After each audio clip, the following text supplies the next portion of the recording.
Welcome into this week's bonus episode of Stone Cold Stros. Bonus as in extra, not bonus as in it's better without Charlie. He'll be back on Monday. I'm joined by Josh Jordan. You can follow him on X at JoshJordan975, and you can read him on sportsmap.com. Josh, we had a State of the Union this week. Let's have a state of the rotation, Astros rotation. So just kind of recapping everything. JV will start the season on the IL. Somehow JP France has leapfrogged him in the rehab process. Framber Valdez didn't look sharp in his first outing of the spring, but he's also probably working on some things, including calling his own game with PitchCom now. That aside, there is some debate on where the Astros pitching, starting rotation specifically, where they rank. So some sites have their power rankings out right now. Fansided left them out of their top four. Rotoballer, which is geared more towards fantasy, has them at number 5. CBS Sports projects them at number 2.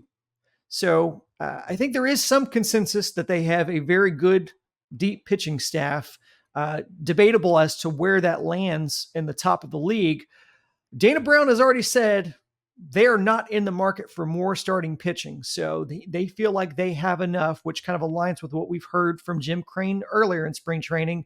Josh, what are your observations from these 2024 early projections of the Astros starting pitching, given the context and health of the team? You know, I think some of these rankings are going to differ based on the Verlander news. Did these rankings go up before we heard that Verlander is going to start the season on the IL? That's part of it.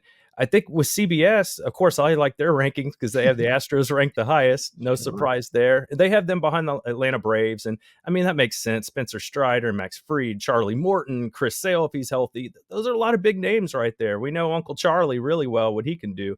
So I'm not shocked by that one. I think when looking at how they project the Astros season, a lot of it is a lot of faith, a lot of hope. You know, they mentioned Framber's a frontline starter. Well, he is, but, you know, it wasn't great down the stretch last season, and he's struggling a little bit to start this year, but it's spring training. I won't worry about that too much. The big one they talk about is Hunter Brown. They're like, he's going to take a big step forward this season. Hey, if that's the case, great. But they're banking on that a lot. They're also, you know, putting Javier there going, he's not going to do what he did last year. He's going to be great again. So a lot of it is projection for them. And then, of course, they mentioned all the depth. And we know the Astros do have a ton of depth. That's not going to be an issue there.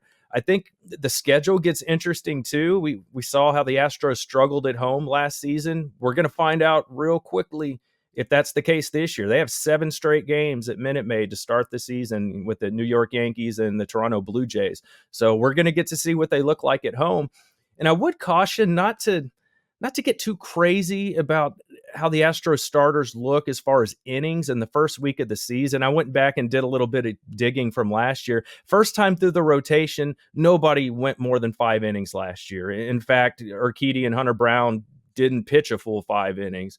So that's something to keep in mind, that the 6th, the 7th inning guys, the guys we're not so sure about in the Astros bullpen. We know 7, 8, and 9 are great, but well, actually, to keep in mind, Abreu's not going to be there for the first 2 games. So it's going to be really interesting how this bullpen holds up if your starters are only giving you 4 2/3, 5 innings to start the season. So I wouldn't get too worried about that, because as these guys ramped up last year, they were giving you 5, 6 innings. So that'll just be something to keep an eye on here as the season gets going.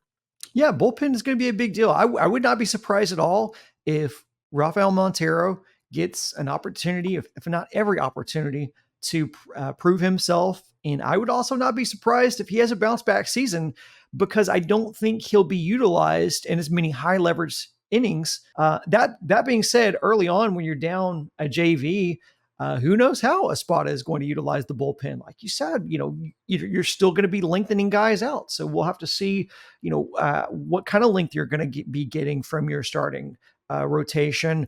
And to your point about being measured on early reactions, let's also not forget how this team started 2023.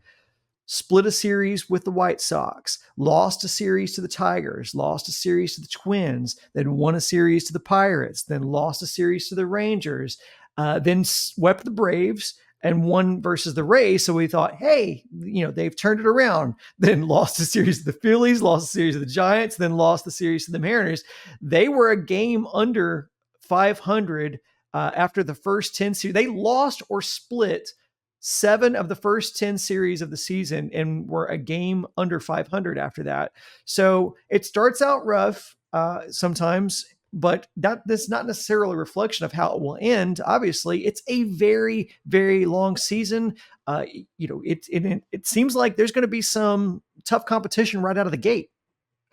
No doubt about it. And that could work in their favor because we remember the end of the season last year when they couldn't beat the Kansas City Royals to try and, get it taken care of, lock up the division, lock up the playoffs. It was just befuddling seeing this team that just struggle against some of the worst teams in the league. So maybe that helps them here with, the Yankees, the Blue Jays, first 2 series, and then the Rangers. I mean, if there's ever payback season, there you go. And then the Royals. So, oh no, maybe that series is a little tough. But then they go back against the Rangers, and then they have the Braves. So, I mean, that is a stretch of some really quality teams as you get through the middle of April there. So if the Astros, they stick true to form and they play up to their competition, maybe they'll start off the season a little better than they did last year.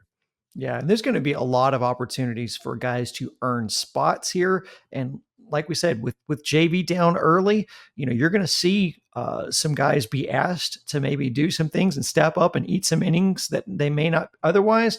We know how volatile bullpen pitchers are in general. Relief pitchers have up and down years from year to year. And so we don't know whose year it might be this year. Seth Martinez did not look as good last year. He looked great the year before in limited outings. So perhaps we see a bounce back from Seth Martinez this year. So we just never really know what's Ronel Blanco going to do with more exposure, more innings. We know that the intention for him is Espada wants to keep him stretched out. And Dana Brown does as well. So we're going to get to see, I think, some guys really get some opportunities to step up, and you'll really see what you have out of these relief pitchers, if not starters. I mean, it's interesting because, we know Verlander's going to miss at least, his first or second start.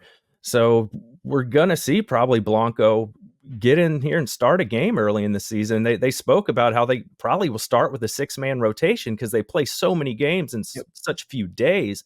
So it's a good thing that JP France is all of a sudden ramping up, throwing live BP, starting to look like he's going to be ready to go because, we know Verlander's not going to be ready. So, and I'm curious to see what JP France can do this year. And Urquidy has looked great. I'm excited about that.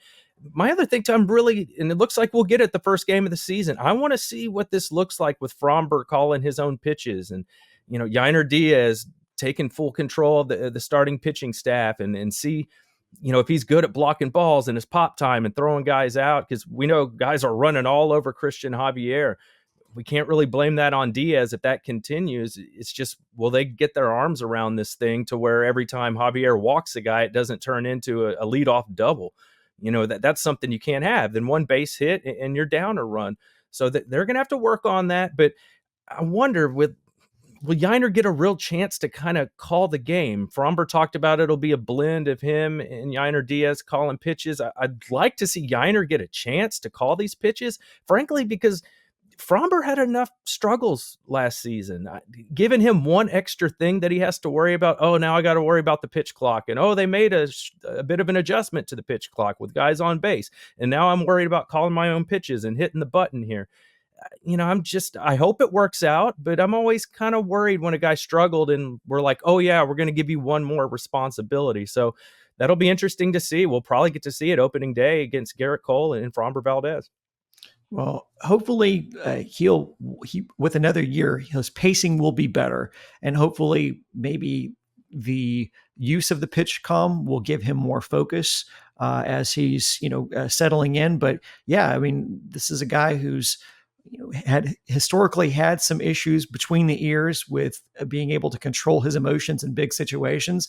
So you don't want to have him calling revenge pitches or pitches out of emotion. Like hopefully, with another year of working on the pacing with the pitch clock, and it'll be shorter as I understand with guys on base. So, even less time to process those things. So we'll see how it goes. I tell you what I'm looking forward to.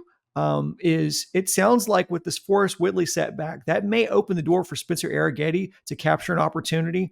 early, and for us to see him maybe sooner than we anticipated. So I'm really excited to see like what that holds, because we saw JP France step up last year and really be a godsend for this team and eat some innings when it was really needed the most. Spencer Arrighetti, we'll see what he's going to bring to the table, because we know, even if it's not for a long term, just showing a guy that batters haven't seen before can be really impactful for a team. So we'll have to see how it all plays out. And as we do it, we'll talk about it here on this channel. We appreciate you guys watching. We'll talk about it more with Charlie on Monday. He'll be back with us. Hit like if you haven't already. Subscribe to the channel so you get all that content right here as we roll into the 2024 season. Thanks for watching us or listening. Appreciate the time. As always, go Stros.